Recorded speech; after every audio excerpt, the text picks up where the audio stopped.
She Says So, brought to you by S&S Passat Supermarket and thebesttoys.com. She's unstoppable. She's got the power to break the chains and make it louder. She says so. Welcome to She Says So, a show where we feature women who are sharing phenomenal stories, women who stare adversity in the face and emerge triumphant on the next side. And this description aptly describes our next guest. Trisha St. John is a domestic violence survivor. It's not a title that she holds proudly. In fact, she shifted that. She's an author, a motivation speaker, a columnist. She shares her story not as a survivor, but as a woman who has emerged stronger and better. Today, she joins us, sharing her testament, her story, which is truly a testament of resilience, faith, hope, and just sheer will and grit to survive. She has the courage, grace to stare adversity in the face, and today, sharing her story and inspiring a generation of women. Trisha, how are you? Good morning, I am fine. You know, in that introductory piece, I described you as an author, a columnist, a survivor.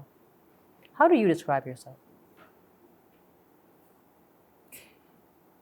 Same, actually, but survivor always goes first because I didn't only survive domestic violence, I survived anxiety, I survived having to come to terms with the new me after 2004. And I am thankful that I survived to the point where I am now, where I am comfortable with myself. Let's start with how you met your abuser.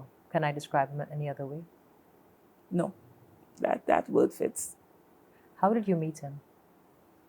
I met him, I think I went out the road to get something and I met him in the street and he spoke to me. I think at that time he was selling avocados in the market and he spoke to me and so that after that first initial, a lot of times when I go out the road to run an errand or whatever, I would see him. So we started talking. When you said you met him at 14 to 15, so he was selling food produce. When did that move beyond talking? Well, actually, he was a mason, and he would, on his off seasons when he didn't have work, he would sell stuff. And I think when it was time for my graduation, for me to graduate from Form 5, that was when it moved from just talking. Or perhaps maybe before that, maybe a year before that. Was he kind to you? Yes, he was. And he was kind, he was considerate, he was funny. He was all the things that you expect someone to be. Was he the only friend that you had? Basically, except for my sisters. You mentioned to me as well that at some times he would be the one to help you with food on your table. Yes. Yes, there were times when he would bring stuff for us to be able to prepare a meal. Did you feel indebted to him? Did you feel you owed him something? After a while, yes. Did he ever ask you for anything in return? No, he did not. So you felt this was just a man looking at a teenage girl being kind to her? Well, at first, it was just that he was my friend. And then, sometime after a while, the conversation started to shift. And he said he wanted to meet my mom. And I think that's when I realized that it was, well, his intention was for it to be more than just friends. Did you want it to be more than friends? I do not know. Now, I would say no, but back then I did not know. You were just finishing your Form 5 graduation. Was that when he met your mother? just before. I want to dive into the relationship itself. How did it start? You know, you talk about him. When I say how did it start, you say that you met him. You say that he helped you. There were days that he would put food on the table for you and your siblings. He spoke to your mother. So that's like the gentleman-like thing to do. People would like to meet parents. So there's no untoward. You felt this man was upright, straight up. He's a good man. Yes. Tell me about the early interactions, the early times that you shared. The early times that we shared continued to be like the beginning. And it was after I had my first son and I went out to work. And when I went out to work, things changed. How old were you when you had your first son? 18. We're going to take a quick break, and when we come back, we're going to find out about this change as a new mother, an 18-year-old mother in a new life, now starting to find a new identity. This romantic relationship takes a turn. Are you looking for a customizable studio space with green and white screen cyclorama and professional production equipment to carry out your next big project? SGP Studios is the perfect fit for you. TNT's largest studio space with an overhead lighting grid and sound treated, perfect for television commercials, music videos, television programs, social media content, and film productions. We also have a wide range of production equipment available for rental. You can choose from a selection of Netflix approved cameras, modern lighting equipment, professional audio gear, 40-foot and 20-foot cranes, gimbals, drones, lenses, action cameras, and more, all at competitive prices. Whether you need a high-end cinema camera for a feature film shoot, specialized lighting equipment for a music video, or audio gear for a podcast, we've got you covered. And with our easy online booking system, you can reserve the gear you need in just a few clicks. Check us out online at sgpstudios.com. SNS Passage Supermarket comes to St. Mary's Freeport with the wide aisles of variety, quality you can trust, a community hub, and loyalty rewards. When I say they have everything from your fresh produce, your wines and spirits, your butcher meat, seafood, bakery, you name it, they have it.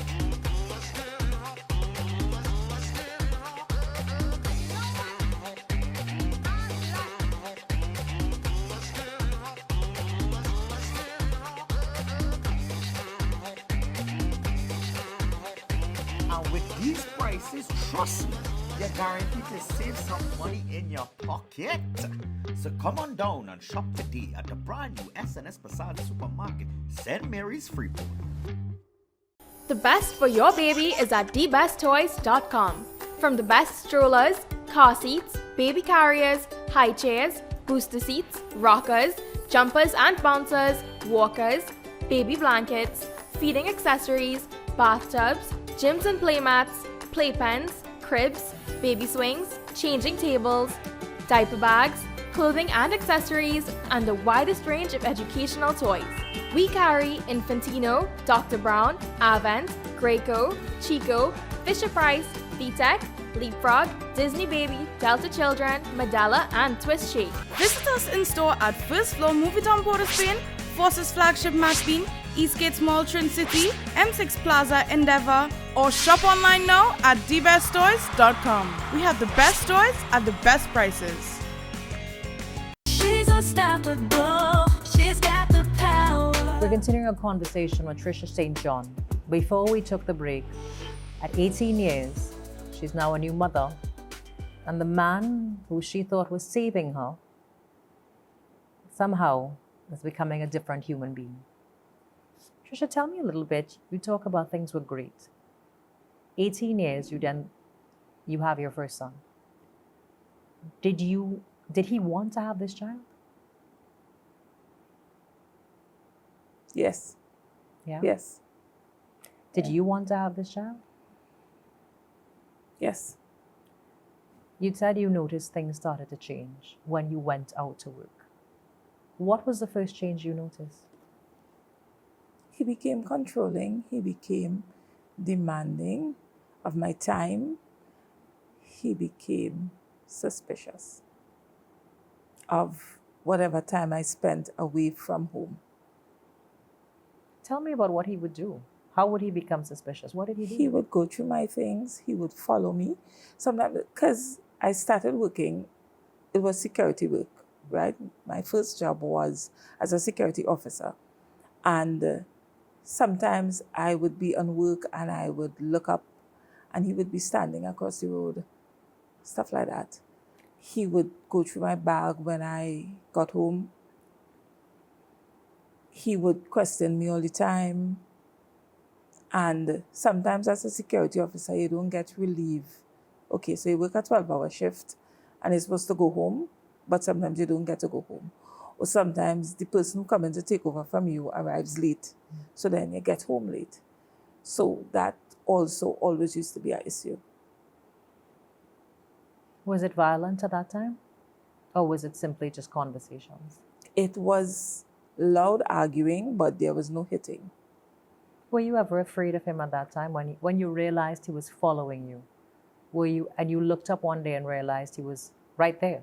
At first, I used to give him tit for tat, right? Because I couldn't understand how he couldn't see that I just going to work, doing the work and coming back home. So I used to get upset.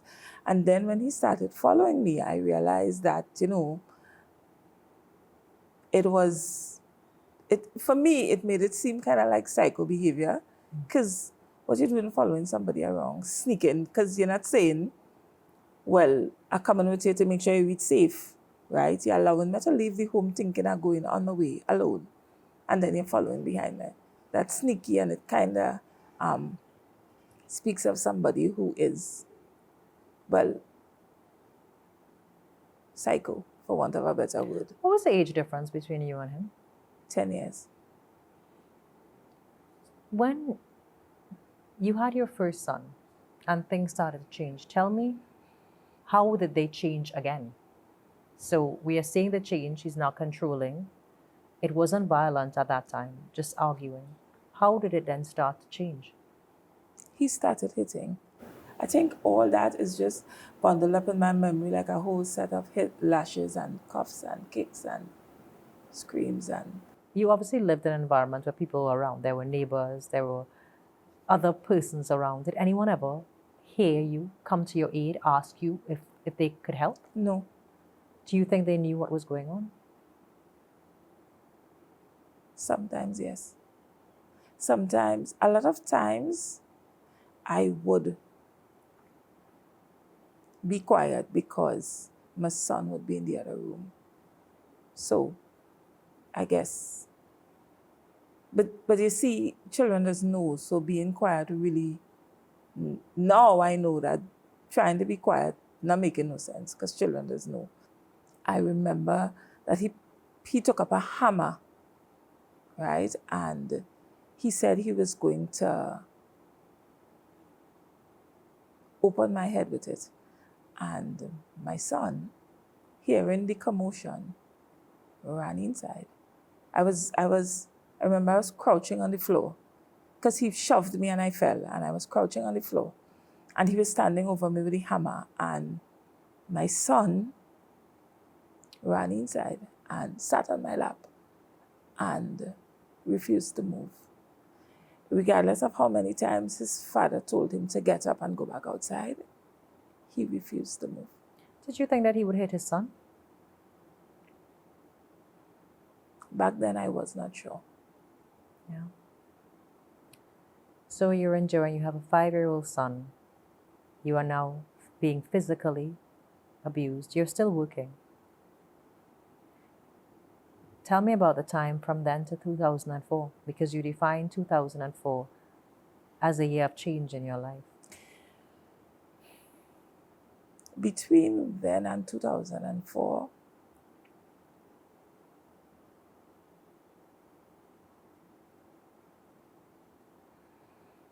I think things got worse. I had another son, and he started favoring the second one more than the first one. Why do you think that is? I think long time, well, back then, people focused on color and hair texture and stuff like that. So the eldest one was as dark as I am, and the second one was more his complexion.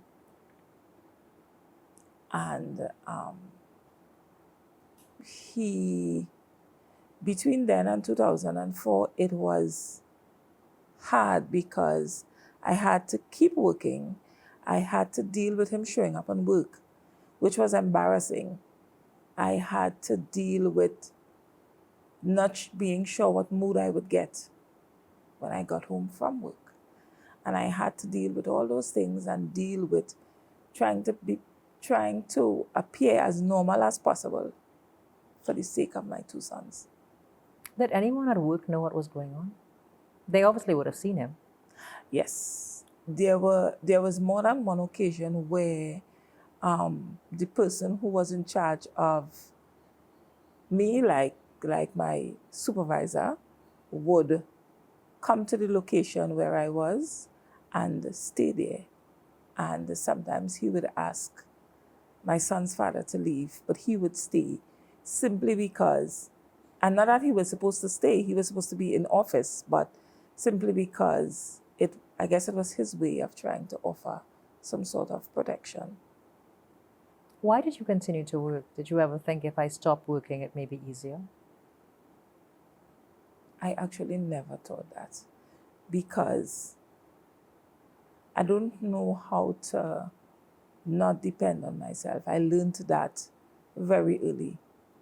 And working allowed me to depend on myself. So even if when I worked, my money was checked and it was dictated how it should be spent, it was still money that I worked for.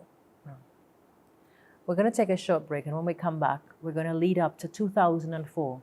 We're going to talk about Trisha's two sons, and we're going to talk about her life 2D. Stay with us.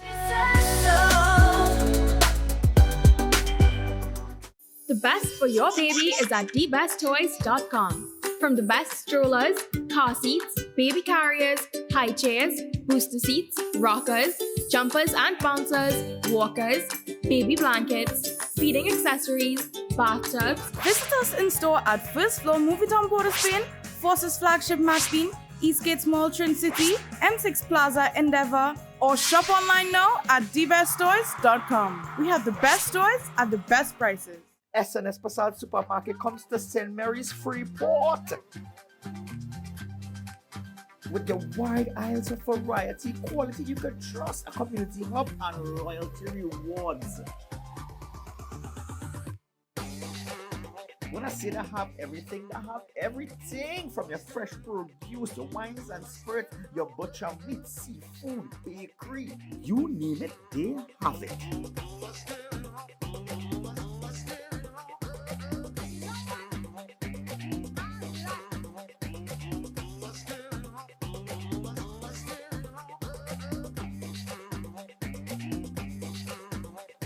And with these prices, trust me, you're guaranteed to save some money in your pocket. So come on down and shop today at the brand new SNS Passat Supermarket, St. Mary's Freeport. The best for your baby is at thebesttoys.com. From the best strollers, car seats, baby carriers, high chairs, booster seats, rockers, jumpers and bouncers, walkers, baby blankets, feeding accessories, bathtubs, gyms and playmats, playpens, cribs, baby swings, changing tables, diaper bags, clothing and accessories, and the widest range of educational toys. We carry Infantino, Dr. Brown, Avent, Graco, Chico, Fisher-Price, VTech, Leapfrog, Disney Baby, Delta Children, Medela, and Twist Shake. Visit us in store at first floor Movie Town Port of Spain, Forces Flagship Mashpeen, Eastgate Mall Trin City, M6 Plaza Endeavour, or shop online now at debestoys.com. We have the best toys at the best prices. She's unstoppable. She's got the power. We're continuing our conversation with Trisha St. John, a domestic abuse survivor. But today, she's an author, a motivational speaker, a columnist. She is a symbol of change and hope to many. Trisha, we Before the break, we're talking about leading up to 2004. You have two sons. Your life is a combination of emotional abuse, physical abuse, mental abuse, and financial abuse. But you continue to keep going. Where did you get that strength?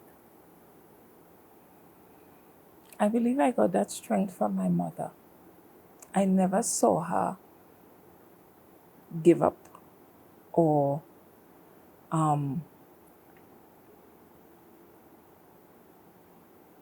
not figure out stuff. She always found a way to work out whatever needed to get done.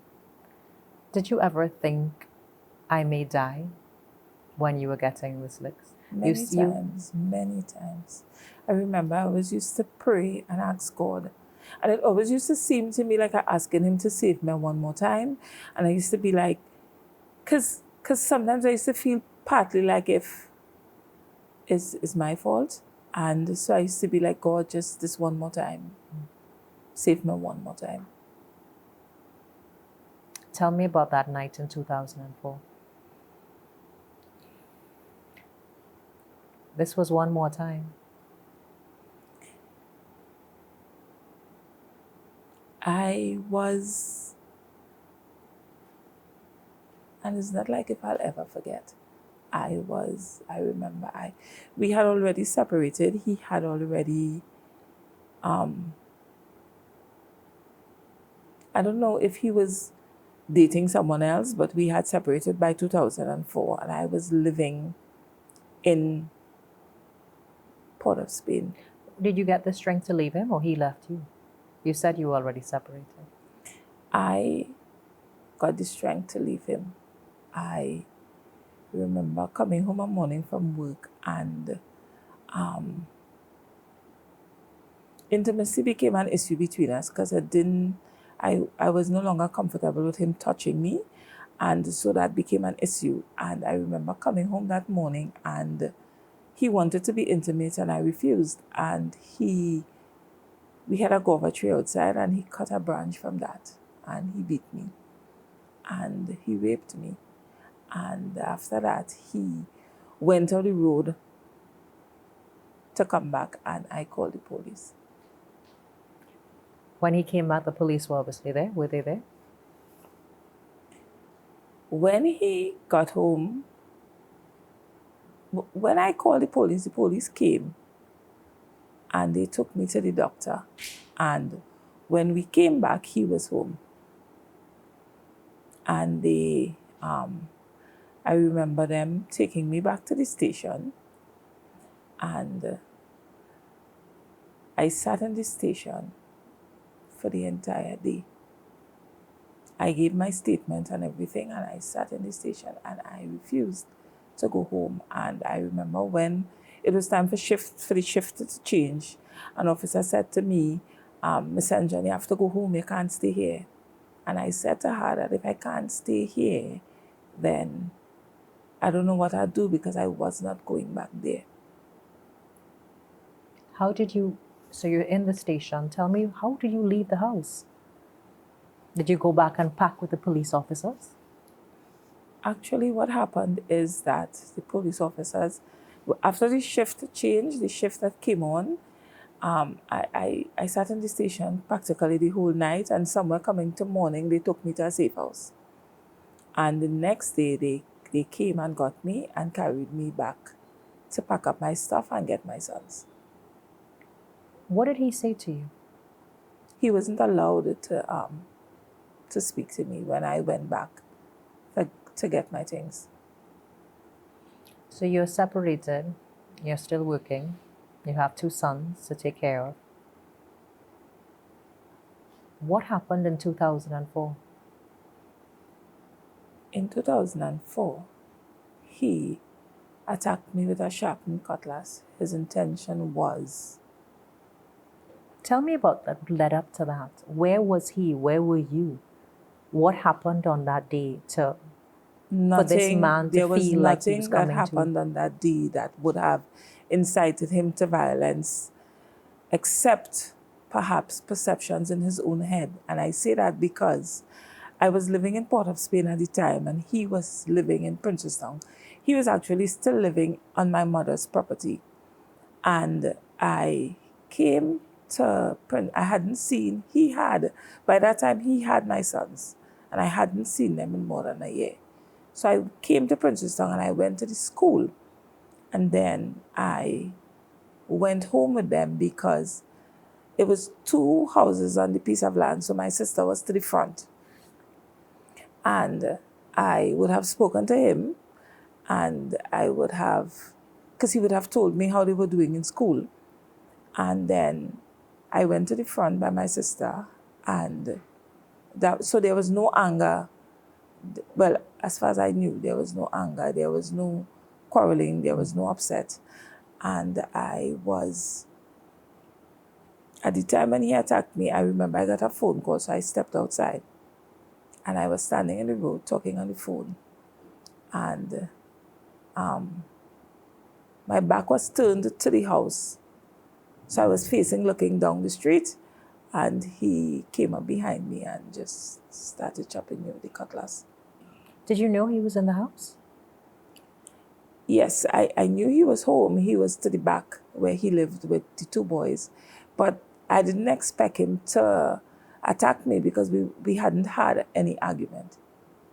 So all you know is you started feeling the blade hitting your skin. Well, what actually happened is I was holding the phone with my left hand, and I was talking on the phone, and then I just realized that I didn't have my left hand and I didn't have the phone. And I think I would have screamed out once, and I ran into my neighbor's yard. Where did he run after you? Yes, he did. What did your neighbor do? Where were the children? Where was your sister? They were inside. So they would have heard the scream, and then, but when I ran into the neighbor's yard, I don't think she realized from first what was happening. And he ran behind me, because she had an open yard. It's not like if it was, and he ran behind me and continued to chop me with the cutlass. And I remember she said in court that what made her come outside was the sound of, it sounded to her like somebody was chopping up meat in the front of her yard. And that's what made her come outside. And that's what saved me. When did he stop? When she came outside, he ran off. Did you think I will die today? No, I did not. I actually did not. I was sure that I was not going to die. But I did not know, because I wasn't aware of what the injuries were. So I did not know how I was going to be, but I knew I was not going to die. When he stopped and he fled, and your neighbor is there, you are covered in blood. Did you realize that you had lost your hand?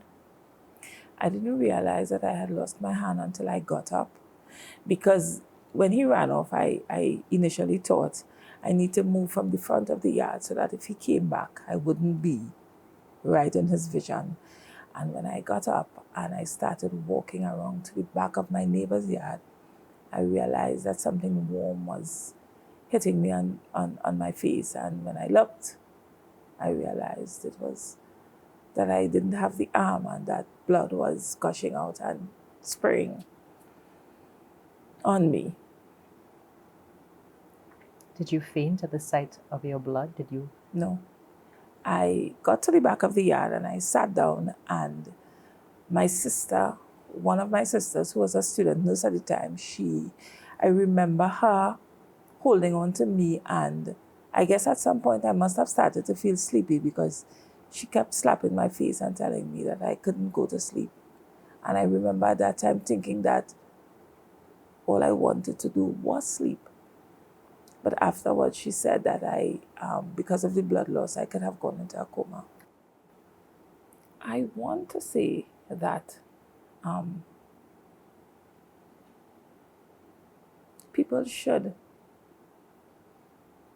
try to be more human, more humane in their comments and the way they react to people.